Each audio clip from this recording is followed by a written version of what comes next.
بسم اللہ الرحمن الرحیم الحمد للہ رب العالمین والصلاة والسلام علی سیدنا و مولانا محمد خاتم النبیین و امام المرسلین وقائد الغر المحجلین والوفد المتقبلین وعلى آلہ واصحابہ اجمعین وعلى كل من تبعهم بإحسان إلى يوم الدین۔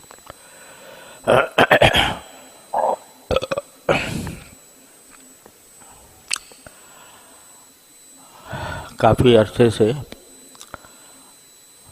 قرآن کریم کی دعاؤں کا بیان چل رہا ہے۔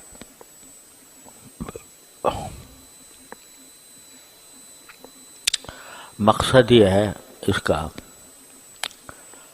کہ ہمارے اندر اللہ تعالیٰ سے دعا کرنے کا ذوق پیدا ہو اور دعا کرنے کا طریقہ بھی آئے۔ دعا کا ایک ذوق ہوتا ہے۔ ذوق یہ ہے جس چیز کا انسان کو ذوق ہوتا ہے، یا دوسرے الفاظ میں کہہ لو شوق ہوتا ہے، اس طرف انسان لپکتا ہے۔ جہاں کوئی موقع مل گیا اس چیز کا جس کا انسان کو شوق ہے، تو آگے بڑھ کر اور بڑی خوش دلی کے ساتھ اور بڑے اہتمام کے ساتھ، بڑے خشوع و خضوع کے ساتھ اس کی طرف متوجہ ہوتا ہے جس چیز کا شوق ہو جائے۔ بچپن میں ہمیں شوق ہو جاتا تھا کھیلنے کا،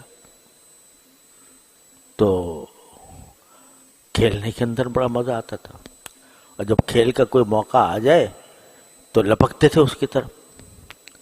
ابھی کچھ دن پہلے کی بات ہے، میرا ایک چھوٹا سا پوتا ہے، پوتا نہیں نواسا، تو وہ کھیل رہا تھا، بھاگ دوڑ کر رہا تھا کہیں، تو ایسے ہی میں نے اس سے روک کے پوچھا کہ بیٹا تم کیا کر رہے ہو؟ کہ جی کھیل رہا ہوں۔ میں نے کہا تمہیں مزہ آتا ہے اس میں کھیل میں؟ آتا ہے۔ وہ کچھ عجیب سا کچھ کھیل تھا، تو میں نے کہا تمہیں مزہ آتا ہے اس میں؟ کہنے لگا کہ جی ہاں آتا ہے۔ تو میں نے کہا کیوں مزہ آتا ہے تمہیں؟ اس میں تو کوئی خاص بات نظر نہیں آ رہی اس کھیل میں۔ تو کیا جواب دیتا ہے وہ؟ کہتا ہے ابا جب آپ چھوٹے تھے تو آپ کھیلتے تھے تو مزہ آتا تھا کہ نہیں آتا تھا؟ اس نے مجھے لاجواب کر دیا۔ کہنے کہ جب آپ چھوٹے تھے بچپن میں کھیلا کرتے تھے کہ نہیں کھیلا کرتے تھے؟ میں نے کہا کھیلتے تھے۔ کہنے کہ مزہ آتا تھا آپ کو نہیں آتا تھا؟ تو میں نے کہا وہی آتا تو تھا۔ کہنے بھائی ہمیں آ رہا ہے مزہ۔ تو جب کسی چیز کا شوق ہوتا ہے یا ذوق پیدا کر دیتے ہیں اللہ تبارک و تعالیٰ، اس کی طرف لپکتا ہے انسان، اور اس کی دن رات اس کا ایک شوق، اس کا ایک لگن انسان کے دل میں گھومتی رہتی ہے۔ اگر کسی کو پڑھنے کا شوق ہو گیا، ایک تو ہے نا ذمہ داری ہے، وقت اس کام میں گزارنا ہے، گھنٹہ بھر استاد کی جھک جھک سننی ہے، تو وہ تو الگ بات ہے، ذمہ داری ہے۔ لیکن جب شوق ہو جاتا ہے تو آدمی تصور میں رہتا ہے کہ بھئی کب سبق شروع ہوگا، کب میں بات سنوں گا، کب کتنے مجھے اس سے مزہ آئے گا، لطف آئے گا۔ تو ذوق و شوق ایسی چیز ہے کہ جب وہ پیدا ہو جائے کسی بھی چیز کی، تو آدمی اس کے تصور میں رہتا ہے، اس کا موقع مل جائے تو اس کی طرف لپکتا ہے۔ تو نبی کریم سرور دو عالم صلی اللہ علیہ وسلم نے ہمیں یہ سکھایا ہے کہ تم دعا کا ذوق پیدا کر لو، اللہ تعالیٰ سے مانگنے کا ذوق پیدا کر لو، منگتے بن جاؤ اللہ تعالیٰ کے آگے۔ ہر وقت تمہارا دل کچھ نہ کچھ مانگ رہا ہو۔ یہ دعا کا ذوق جب پیدا ہو جاتا ہے، اللہ تعالی ہم سب میں پیدا کرے، تو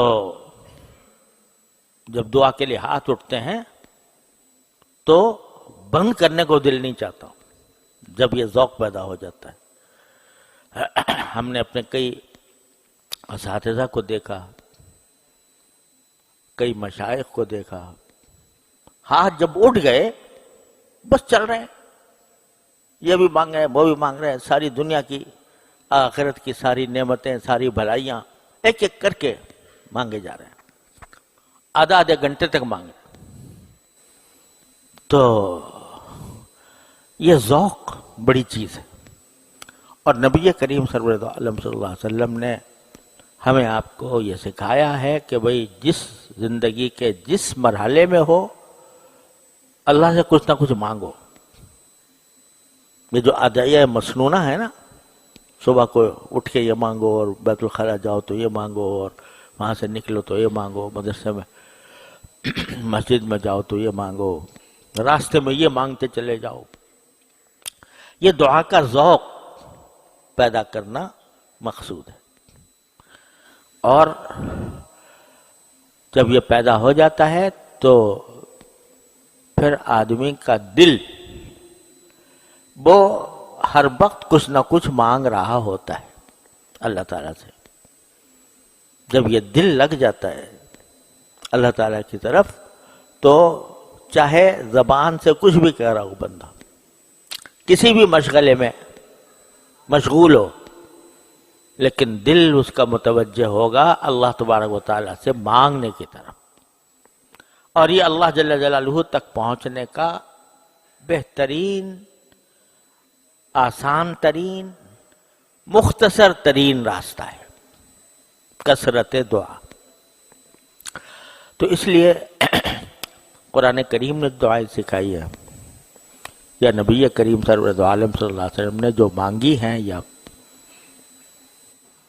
ان کی تعلیم دی ہے، ان کو پڑھنا یہ اس لیے ہے تاکہ کچھ کا ذوق پیدا ہو، دعا کرنے کا ذوق پیدا ہو۔ اب جس کو ذوق ہو جاتا ہے تو وہ ہر لمحے اپنے ہر کام میں اللہ تعالیٰ سے رجوع کرتا ہے۔ حضرت حکیم الامت مولانا تھانوی قدس اللہ تعالیٰ سرہ کی یہ بات میں نے حضرت اپنے شیخ سے نہ جانے کتنی بار سنی کہ جب کوئی اللہ کا بندہ مجھ سے یہ کہتا ہے کہ مجھے آپ سے ایک بات پوچھنی ہے، فرمایا کبھی تخلف نہیں ہوتا کہ ایک لمحے کے لیے دل ہی دل میں اللہ تعالیٰ سے مانگتا ہوں، یا اللہ پتہ نہیں یہ کیا سوال کر لے گا، تو اللہ مجھے اس کا صحیح جواب دل میں ڈال دیجیے۔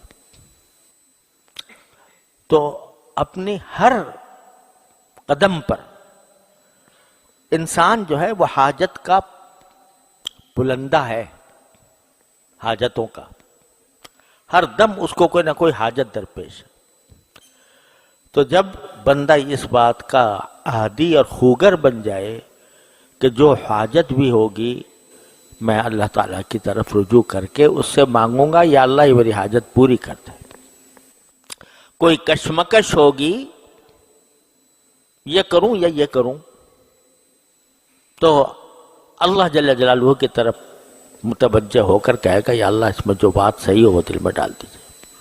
اللہ حضور اقدس صلی اللہ علیہ وسلم، ایک تو استخارہ ہوتا ہے نا، وہ استخارے مسنونہ ہے، 2 رکعت پڑھو، 2 رکعت پڑھ کے پھر استخارے کی جو دعا ہے وہ پڑھو، اس میں کم سے کم 5-10 منٹ لگ جاتے ہیں اگر آدمی باقاعدہ استخارہ کرے۔ قربان جائیے نبی کریم سرور عالم صلی اللہ علیہ وسلم کے، انہوں نے ہمیں، آپ نے ایسا طریقہ بتا دیا کہ جب کبھی کشمکش ہو کسی معاملے میں، چلو یہی کہہ دو اللہم خر لی واختر لی، اللہم خر لی واختر لی، بس لمبے چوڑے استخارے کی بھی اگر موقع نہیں ہے، وقت نہیں ہے، تو اتنا کہہ دو اللہم خر لی واختر لی، یا اللہ آپ میرے لیے پسند کر دیجئے ان 2 راستوں میں سے جو میرے سامنے ہیں، جو راستہ میرے حق میں بہتر ہو وہ آپ خود پسند کر دیجئے اور اسی کو مقدر بھی کر دیجئے کہ میں کروں تو وہی کروں. کر کے دیکھو یہ کام. روزانہ انسان کو کوئی نہ کوئی کشمکش پیش آتی ہے, کوئی نہ کوئی کشمکش پیدا آتی ہے. ابھی میں تقاضا ہو رہا ہے کہ کھانا کھاؤں پہلے یا سبق پڑھوں, سمجھے, یا مطالعہ کروں. کہہ دو اللہم اغفر لی واغفر لی, پھر جو ہوگا وہ انشاءاللہ تمہارے حق میں بہتر ہوگا. تو جب عادی بن جاتا ہے بنجا دعا کرنے کا, تو اس ہر لمحے اس کا تعلق اللہ جل جلالہ سے قائم رہتا ہے. اس لیے میں نے یہ سلسلہ شروع کر رکھا ہے, اللہ تعالیٰ اس کا فائدہ پہنچا دے ہم سب کو. تو یہ جو اگلی دعا ہے, پچھلی مرتبہ شاید میں نے پڑھی تھی, ربنا آتنا من لدنک رحمتا وہیئ لنا من امرنا رشدا, جو اصحاب کہف کی دعا تھی. اب آگے یہ دعا ہے, رب اشرح لی صدری ویسر لی امری واحلل عقدۃ من لسانی یفقہوا قولی. یہ حضرت موسیٰ علیہ السلام کی دعا. جب حضرت موسیٰ علیہ السلام کو نبوت عطا ہوئی, اچھا خاصے جا رہے ہیں مدین سے مصر کی طرف, راستے میں صحرائے سینا پڑتا ہے, اہلیہ ساتھ ہیں, حضرت صفورہ رضی اللہ تعالیٰ عنہ ساتھ ہیں, اور وہ حمل سے ہیں. رات کے وقت میں شدید سردی ہے, صحرا کی سردی, اور اس فکر میں ہے کہ کوئی رات گزارنے کی جگہ ملے. اچانک ایک آگ نظر آتی ہے, تو ایک امید کی کرن دل میں پیدا ہوتی ہے کہ اس رات کے اندر, رات کے اندھیرے میں یہاں کا آگ ہے, تو آگ تھوڑی سی, آگ کا کوئی شعلہ, اس کا کوئی انگارہ میں لے کے آ جاؤں تو رات کی سردی ہماری دور ہو جائے, میری اہلیہ کی بھی. ان کو ٹھہرا کر آگ کی طرف بڑھتے ہیں. تصور بھی نہیں تھا کہ کیا ہونے والا ہے. آگ کی طرف بڑھتے ہیں تو وہاں آواز آتی ہے, انی انا اللہ رب العالمین, میں تو اللہ ہوں, سارے عالموں کا پروردگار, تمہیں میں نے بلایا ہے. اور اللہ تبارک و تعالیٰ نے معجزہ دیا, کہا کہ لاٹھی زمین پر مارو تو وہ سانپ بننے لگی, ہاتھ کو اندر کرو تو ہاتھ جو ہے وہ اس میں سے روشنی پھوٹنے لگی, اور حکم ہوا کہ ہم نے تم کو نبی بنا دیا ہے, جا کر فرعون کے پاس جاؤ, فرعون کے پاس جاؤ اور اس کو دعوت دو, ایمان کی دعوت دو. لعلہ یتذکر او یخشی, شاید وہ نصیحت مان لے, شاید وہ اللہ سے ڈر جائے. اس کے پاس جاؤ. اب ایک دم سے اتنی بڑی ذمہ داری کا بوجھ دل پر, سر پر ڈال دیا گیا. تو حضرت موسیٰ علیہ السلام کی کیا کیفیت ہوئی ہوگی جب نبی کریم سرورت عالم صلی اللہ علیہ وسلم پر نبوت کا اور رسالت کا بوجھ ہوا. تو اتنا بوجھ ہوا کہ آپ کو جاڑا چڑھ گیا. حضرت موسیٰ علیہ السلام اس صحرا کے اندر آپ کے اوپر یہ ذمہ داری ڈالی گئی ہے, تو کیا کیا خیالات آئے ہوں گے. ان میں سے کچھ خیالات کا قرآن کریم نے ذکر بھی کیا ہے. مثلا ایک خیال ان کو یہ آیا کہ میں تو ان کا مجرم ہوں, فرعون کا, میں نے ایک قبطی کو قتل کر دیا تھا انجانے میں. مارنا تو چاہتے تھے, بس مناسب حد تک کہ بھائی ایک مظلوم کے وہ پیچھے پڑا ہوا تھا تو اتنا مارنا چاہتے تھے کہ وہ مظلوم کو چھڑا لیں مناسب حد تک، مگر اللہ نے قوت بہت دی تھی تو وہ ایک ہی مکہ مارا تو وہ اللہ کا بندہ ڈھیر ہو گیا، ختم ہو گیا۔ تو اس وجہ سے فرعون تک یہ بات پہنچ چکی تھی کہ یہ قتل کرنا چاہتے ہیں، قتل کر کے آئے، تو یہ خیال آیا کہ کیسے جاؤں اس کے پاس، وہ تو یعنی میرے خون کا پیاسا ہوا ہے، تو انی اخاف ان یقتل لہم علی ذنب، میں نے ان کا گناہ کیا ہوا ہے، فاخاف ان یقتلون، وہ تو مجھے قتل کرنے کی، مجھے ڈر ہے کہ قتل کر ڈالیں گے۔ یہ زبردست فکر۔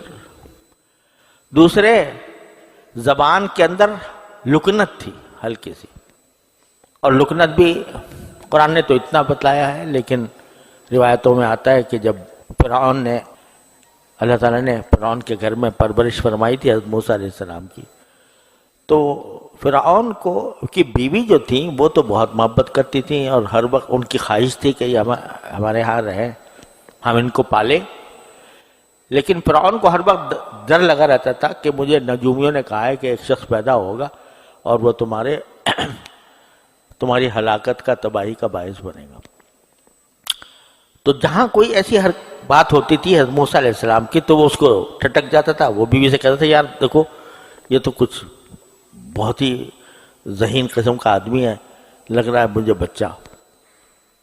تو اللہ تعالیٰ کی طرف سے ان کی بیوی حضرت آسیہ کے دل میں یہ بات آئی کہ آپ اچھا امتحان کر لیں اس کا کہ یہ بچہ نادان بچہ ہے یا یہ کہ کچھ اور چیز ہے۔ امتحان یہ کر لیں کہ ایک طرف رکھ دیں ہیرا اور ایک طرف رکھ دیں آگ کا انگارہ، دونوں ان کے سامنے رکھ دیں، جو یہ اٹھا لے، اگر یہ ہیرا اٹھائے تو سمجھو کہ سمجھدار ہے، اور اگر انگارہ اٹھائے تو سمجھو کہ یہ بیچارہ معصوم بچہ ہے۔ رکھے تو حضرت موسیٰ علیہ السلام نے انگارہ اٹھا کر زبان پہ رکھ لیا، تاکہ اللہ تعالیٰ نے یہ کام کروایا ان سے تاکہ فرعون مطمئن ہو جائے کہ نہیں یہ کوئی خاص بات نہیں ہے، بچہ ہی ہے۔ لیکن اس کا اثر یہ ہوا کہ زبان میں لکنت پیدا ہو گئی۔ یہ بعض روایتوں میں آیا، واللہ عالم۔ بہرحال یہ قرآن نے کہا، سے معلوم ہوتا ہے کہ ان کے زبان میں لکنت تھی۔ تو یہ فکر کہ بھائی میں جاؤں گا تو مجھ سے بات تو پوری طرح کی بھی نہیں جاتی، لکنت ہے زبان میں، ہکلاہٹ ہے، رکاوٹ ہے، تو کیسے میں فرعون کے سامنے جا کے بات کروں گا؟ پھر اکیلا جاؤں گا، کوئی میرا حامی نہیں، کوئی میرا حمایتی نہیں، اتنا بڑا مطالبہ لے کے جاؤں گا فرعون کے پاس کہ تو اپنی خدائی کا دعویٰ چھوڑ دے اور اللہ کو خدا مان کر سارے اپنے برے عقائد سے توبہ کر لے، اور بنی اسرائیل کو جو تو نے غلام بنایا ہوا ہے اس کو ہمارے حوالے کر دے۔ اتنے بڑے مطالبات لے کر تنہا جاؤں گا اکیلا؟ تو اس وقت حضرت موسیٰ علیہ السلام نے یہ دعا فرمائی، رب اشرح لی صدری۔ پہلے ترجمہ سمجھ لو، اے میرے پروردگار۔ کتنی پیارا انداز خطاب ہے، اے میرے پروردگار اشرح لی صدری، میرے لیے میرا سینہ کھول دیجئے۔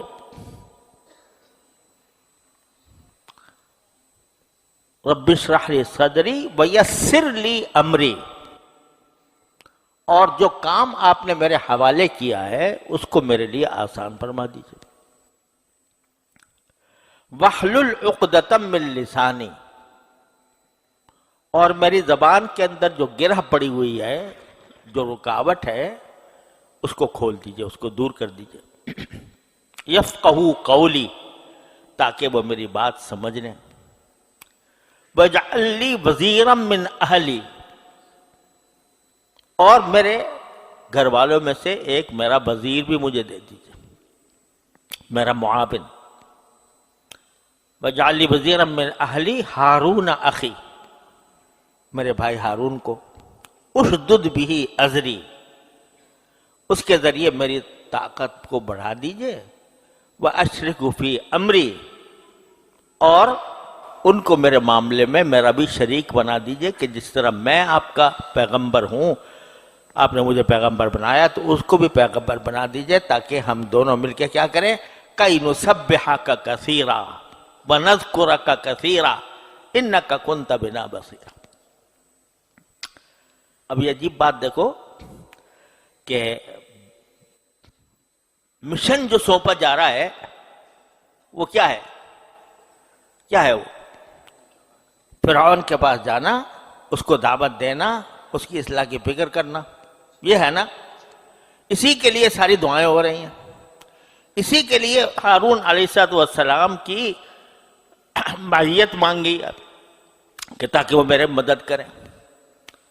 لیکن مدد کرنے کے بعد کیا مانگ رہے ہیں؟ کیا ہوگا؟ کیا جب آپ میرا بھائی کو میرا وزیر بنا دیں گے، اس سے مجھے تقویت عطا فرما دیں گے، میرے معاملات میں وہ شریک ہو جائے گا، تو کیا ہوگا؟ کَيْ نُسَبِّحَكَ كَثِيرًا وَنَذْكُرَكَ كَثِيرًا. ہماری آخری منزل یہ ہے کہ ہم آپ کی کثرت سے تسبیح کریں اور کثرت سے آپ کا ذکر کریں، اور یہ بات ہر وقت پیش نظر رکھیں کہ اِنَّكَ كُنْتَ بِنَا بَصِيرًا، کہ آپ ہمیں ہر وقت دیکھ رہے ہیں. یہ کیا بات ہے؟ ورنہ سیدھی سی بات یہ کہنی چاہیے نا کہ آپ میرا سینہ کھولیے، میری زبان کے اوپر طاقت دیجئے، میرا بھائی کو میرا معاون بنا دیجئے، تاکہ ہم جا کر مؤثر انداز میں فرعون کو دعوت دے سکیں. اسی کے لیے تو ہو رہا نا سارا کام. لیکن اس کا ذکر نہیں، بلکہ کیا، کَيْ نُسَبِّحَكَ كَثِيرًا وَنَذْكُرَكَ كَثِيرًا. بتلانا یہ مقصود ہے کہ چاہے فرعون کو دعوت دی جا رہی ہو، چاہے تبلیغ کے لیے آدمی جا رہا ہو، چاہے کسی بھی تعلیم کے لیے جا رہا ہو، وہ بذات خود مقصود نہیں.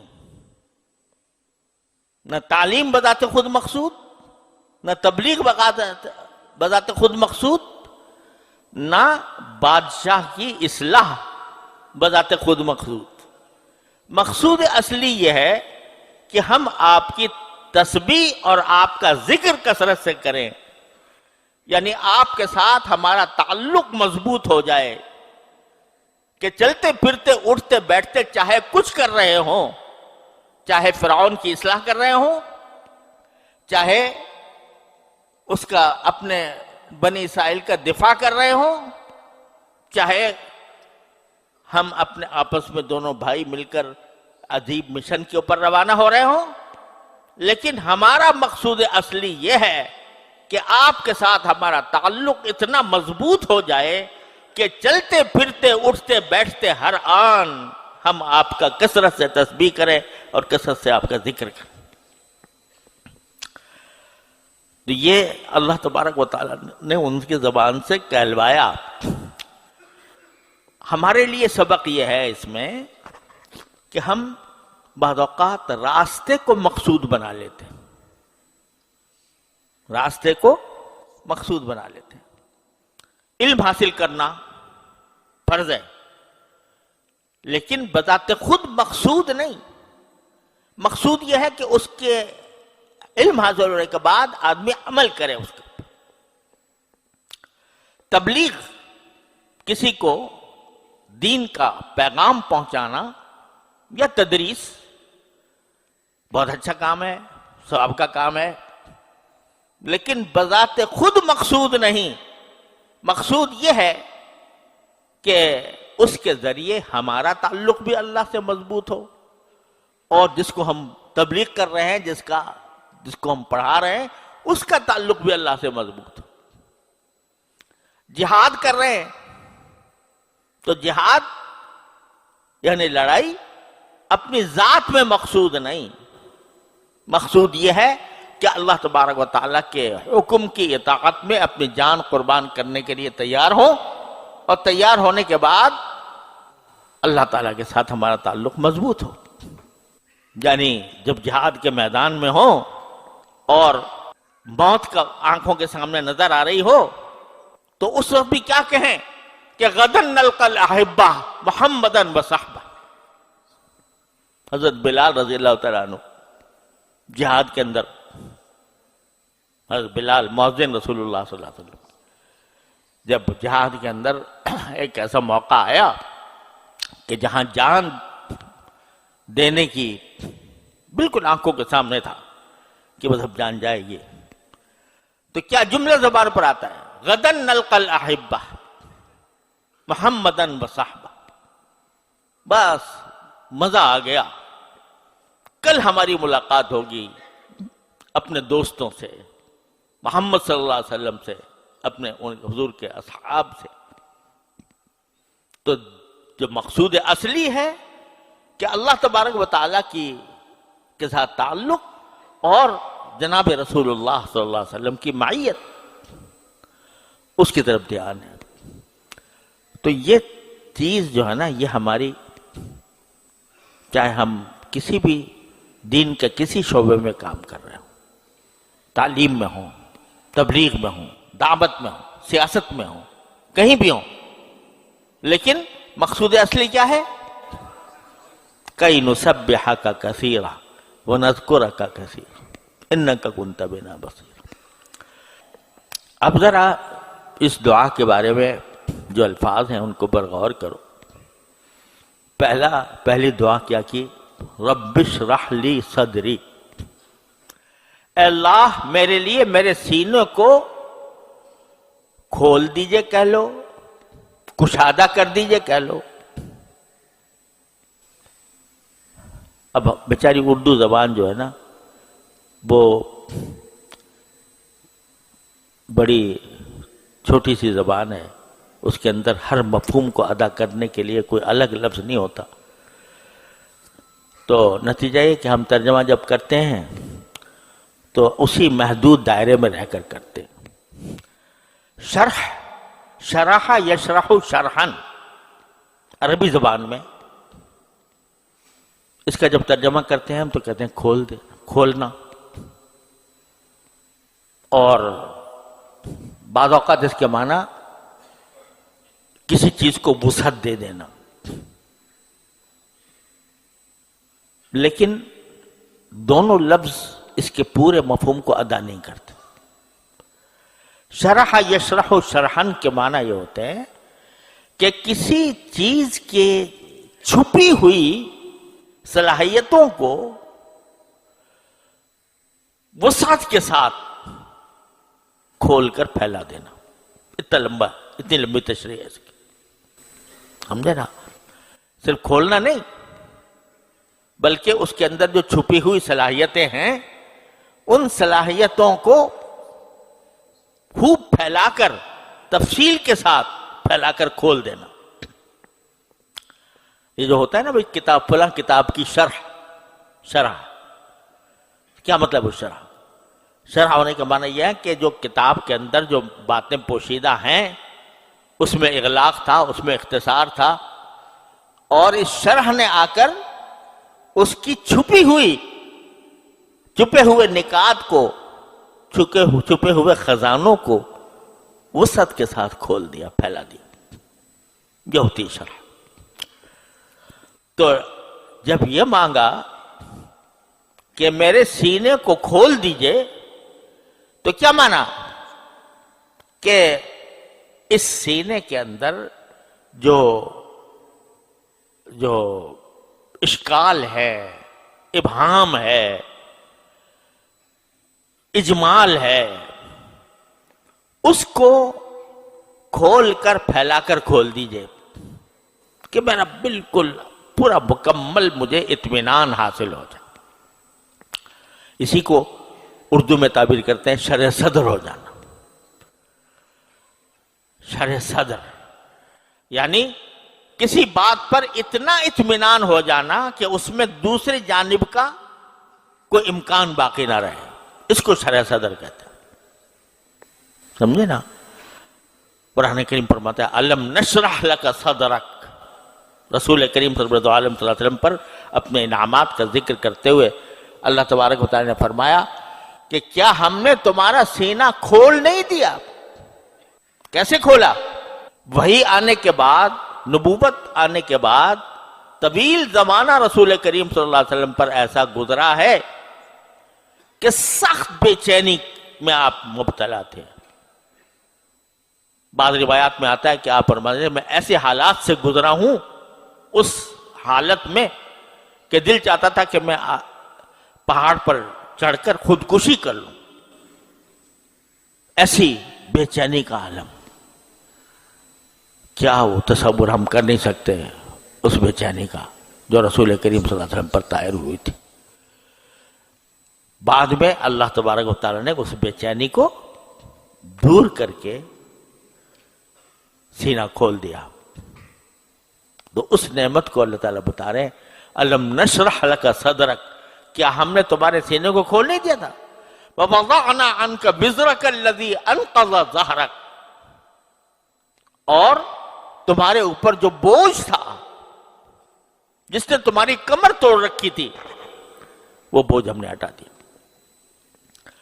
تو شرح صدر کا لفظ اس وقت استعمال کیا اللہ تبارک و تعالیٰ نے. ظاہر ہے نبی کریم صلی اللہ علیہ وسلم نے جب آنکھوں سے دیکھا، جبرائیل امین نے آپ کو وحی پہنچائی، تو کوئی یقین تو تھا پورا، لیکن کیا کیفیات تھی جن سے گزر رہے تھے اللہ تعالیٰ بہتر جانتے. اس میں باوجود ہے کہ آپ اللہ تعالیٰ کی وحی پر ایمان رکھتے تھے، لیکن طبیعت میں ایک گھٹن تھی، ایک اضطراب تھا، ایک بے چینی تھی. تو اللہ تعالیٰ نے جب اس کو کھول دیا تو وہ شرح صدر کہہ رہا ہے. شرح صدر، تو یہ شرح صدر بھی اللہ تعالیٰ کی بڑی نعمت ہے کہ آدمی کو کسی چیز کے اوپر اتنا اطمینان ہو جائے کہ اس کے خلاف کوئی تصور اس کو بھٹکا نہ سکے. اس کو شرح صدر کہتے ہیں. اور اس کی ہمیں ہر چیز میں ضرورت ہوتی. اگر فرض کرو ایک آدمی کو یہ خیال ہے کہ میں کون سی تجارت شروع کروں، کئی راستے اس کے سامنے ہیں، بے چینی میں مبتلا رہے گا، یہ کروں یا کروں، اس میں یہ شک ہو رہا ہے، اس میں یہ شک ہو رہا ہے. لیکن اس وقت اگر وہ اللہ تعالیٰ سے مانگے رب اشرح لی صدری، اللہ مجھے شرح صدر فرما دیجئے، میرا سینہ کھول دیجئے کہ میں کون سا راستہ اختیار کروں. اسی طرح کسی کو نکاح کرنا ہے اپنی اولاد کا، کئی راستے سامنے، کیا کروں، یہاں کروں وہاں کروں، تو اس وقت میں بے چین ہوتا ہے کہ نہیں ہوتا؟ تو مانگے اللہ تعالیٰ سے رب اشرح لی صدری، اے اللہ میرا سینہ کھول دیجئے. یعنی جو صحیح راستہ ہے وہ دل میں اس طرح اس کے اوپر جم جائے دل کہ اس میں کوئی شبہ باقی نہ رہے، کوئی شک باقی نہ رہے، اطمینان کامل حاصل ہو جائے. اس کو کہتے ہیں شرح صدر. یہ مانگ رہے ہیں حضرت موسیٰ علیہ السلام. پہلی چیز جس کی مجھے ضرورت ہے اس وقت وہ شرح صدر ہے، کیونکہ طرح طرح کے وساوس آ رہے ہیں، طرح طرح کے خدشات پیدا ہو رہے ہیں. مجھے مار دیں گے، مجھے قتل کر دیں گے، میری بات نہیں سنیں گے، مجھے دھتکار دیں گے، مجھے داخل نہیں ہونے دیں گے، میری قوم کو نقصان پہنچائیں گے. ہزار طرح کے شبہات پیدا ہو رہے ہیں. تو پہلا کام تو مجھے حاجت جو ہے پہلی وہ یہ ہے کہ میرا سینہ کھل جائے، کہ بس جو کام کرنے جا رہا ہوں بس وہی صحیح ہے، اطمینان کامل حاصل ہو جائے. اس کی ہمیں ہر قدم پر ضرورت ہوتی ہے، شرح صدر حاصل ہو جائے. اور جب کوئی مقتدا ہوتا ہے، عالم ہوتا ہے، اس سے لوگ مسئلہ پوچھتے ہیں، تو بسا اوقات مسئلے کے اندر بھی انسان کو کشمکش پیت آتی ہے، یہ کروں، یہ جواب ہو، یہ جواب ہو، یہ جواب ہو. تو جب وہ اللہ تعالیٰ کی طرف رجوع کرتا ہے رب اشرح لی صدری، تو اللہ تبارک و تعالیٰ اس کا سینہ کھول کر ایسی چیز پر مطمئن فرما دیتے ہیں جو اللہ تعالیٰ کی رضا کے مطابق ہوتی. لیکن یہ کسی مرحلے پہ جا کر ہوتا ہے، ہر ایک کے بعد نہیں ہے. وہ ایک صاحب تھے، ایک طالب علم تھے، وہ تازہ دور حدیث سے فارغ ہوئے اور فتوے کی مشق کرنی شروع ہو گئی کہ فتوے لکھنے کی. تو ایک مرتبہ انہوں نے کوئی فتویٰ لکھا، اور لکھا ایسے مسئلے میں جس میں دو رائے ہو سکتی تھیں. تو وہ حضرت تھانوی رحمۃ اللہ علیہ کے پاس لے گئے. تو بھئی یہ تم نے یہ کیسے لکھا کہ جی میرا اس پر شرح صدر ہو. اس نے طالب علم کہا یا اللہ کہ حضرت میرا اس پر شرح صدر ہو گیا. تو حضرت نے اس کے جواب میں فرمایا کہ اچھا ماشاءاللہ آپ کو بھی شرح صدر ہونے لگا. مطلب یہ کسی وقت میں جا کر آدمی کی یہ بات ہوتی ہے کہ اللہ تبارک و تعالیٰ اس کو کسی بات کے اوپر شرح صدر عطا فرما دیتے ہیں. اب یہ طفل مکتب جمعہ 8 دن اس کو پڑھے ہوئے یہ کہتا ہے کسی بڑے کے سامنے کہ میرا شرح صدر ہو گیا اس کے اوپر. یہ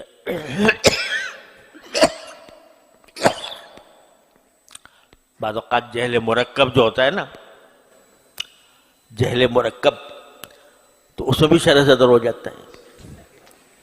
اس کو پکا ہوتا ہے پتا کہ یہ میں جو سمجھ رہا ہوں بالکل صحیح ہے. تو وہ عربی زبان میں ایک شعر ہے کہ ایک کوئی ایسے ہی چلتے پھرتے آدمی تھے، بظاہر مولوی ہو گئے تھے. تو ان سے کسی نے کوئی مسئلہ پوچھا. اس نے کہا جی میری نظر میں تو میری نزدیک تو یہ ناجائز ہے، میرے نزدیک. تو ایک بڑے عالم تھے، انہوں نے وہ شعر لکھا، کہا شعر سے اس کا جواب دیا کہ یقولون ھذا عندنا غیر جائز، یقولون ھذا عندنا غیر جائز ومن انتم حتی یکون لکم عندو. ومن انتم، تم ہو کون؟ حتی یکون لکم عندو، کہ تمہیں اندی کہنے کا اختیار ہو. جس میں اند کہتے ہیں اندی، ھذا عندنا غیر جائز. تو یہ بعض اوقات جہل مرکب والے کو بھی شرح صدر ہو جاتا ہے، وہ شیطان کی طرف سے ہوتا ہے، سمجھے نا. لیکن یہاں کس سے مانگ رہے ہیں شرح صدر؟ پروردگار سے. رب اشرح لی صدری، اے میرے پروردگار میرا سینہ کھول دیجئے. اس کھلے ہوئے سینے کی ہمیں ہر جگہ ضرورت ہے، ہر قدم پر ضرورت ہے. جو کام ہم کر رہے ہیں اس پر دل مطمئن ہو کہ ہم صحیح کر رہے ہیں، الحمدللہ صحیح کر رہے ہیں. لہٰذا اللہ سے مانگنے کی بھی ہر وقت ضرورت ہے. یا اللہ میرا سینہ کھول دیجیے، یا اللہ میرا سینہ کھول دیجیے. یہ اتنی بڑی نعمت ہوتی ہے سینے کا کھل جانا کہ کشمکش سے باز آ گیا انسان، کشمکش سے نکل گیا. جو صحیح راستہ ہے اس کو اختیار کر بھی لیا اور اس پہ مکمل اطمینان بھی حاصل ہو گیا. تو یہ چیز انسان کے اختیار میں نہیں ہوتی، یہ اللہ تبارک و تعالیٰ کی عطا ہوتی. تو پہلی چیز جو مانگی حضرت موسیٰ علیہ السلام نے وہ شرح صدر مانگا. رب اشرح لی صدری ویسر لی امری، اور میرے سارے کاموں کو آسان کر دیجیے. کتنا بڑا کام ہے مصر جانا، جہاں وارنٹ نکلے ہوئے ہیں، گرفتاری کے، جہاں قتل عمد کا مقدمہ چل رہا ہے، جہاں لوگ پکڑنے والے موجود ہیں، وہاں جانا، وہاں سے فرعون کے دربار تک پہنچنا، اور دربار تک پہنچ کر اس سے اس کی مرضی کے بالکل خلاف بات کرنا.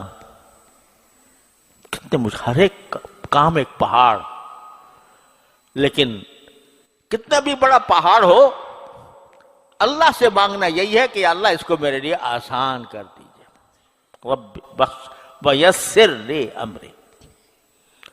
جب بھی کسی انسان کو کوئی مشکل پیش آئے، بڑا مسئلہ درپیش ہو کہ بھئی بہت مشکل نظر آ رہا ہے، تو کیوں خامخواہ پریشان ہوتے ہو؟ جس کا اللہ ہو اسے پریشانی کیوں ہو؟ تو وہ یہ مانگو، یا اللہ اتنا مشکل نظر آ رہا ہے، یسر لی امری، میرے لیے آسان فرما دے. یہ عبدیت کا تقاضا ہے، بندگی کا تقاضا ہے کہ بندہ اپنے آپ کو محتاج کر کے اللہ تعالیٰ سے کہے کہ اللہ مجھے آسان چاہیے. حضور اقدس سرور عالم صلی اللہ علیہ وسلم کا معمول یہ تھا کہ ما خیر بین امرین الا اختار ایسرہما.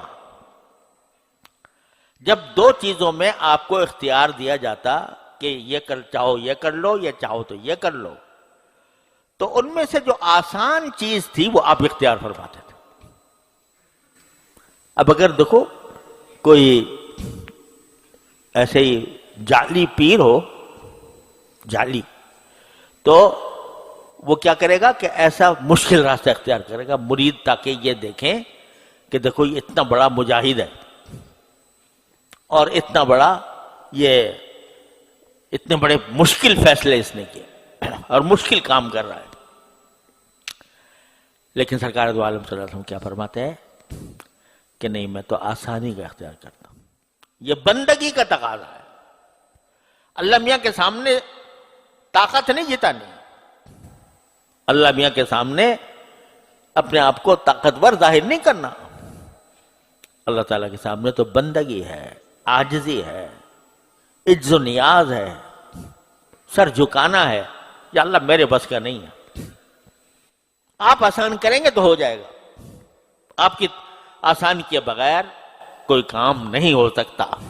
یسر لی امری، اللہ تعالیٰ سے ہمیشہ آسانی مانگو.